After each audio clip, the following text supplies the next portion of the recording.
Mangalagad ta sa Ginoo, kay siya nagluwas sa atong kalagikan sa kadaotan. Ang iyang gugma walay sukod ug walay katapusan. Busa atong kinabuhi iyang angayan. Mangalagad ta kay siya, mao ang tuburan sa grasya ug kalinaw nga walay sama.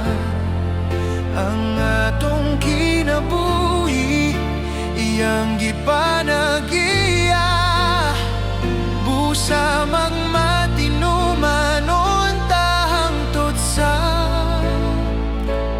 katapusan.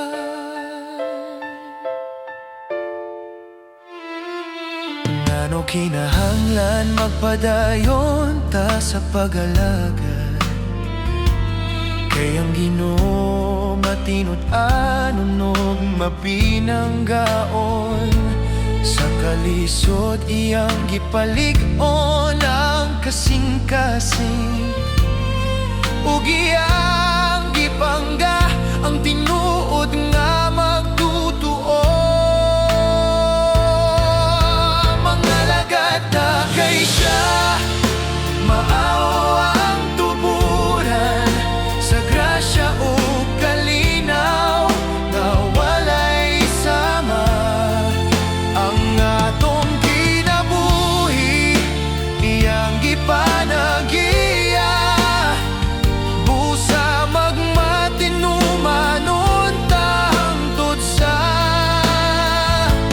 katapusan.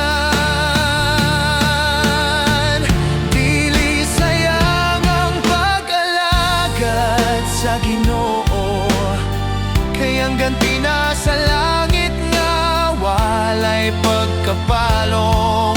Sa iyang presensya atong maangkon ang kalipay nga walay katapusan. Mangalagad ta kay siya, mao ang tuburan sa grasya ug kalinaw nga walay sama. Hangtod sa langit mag-awit kita. Ngano kinahanglan mangalagad tungod kay siya.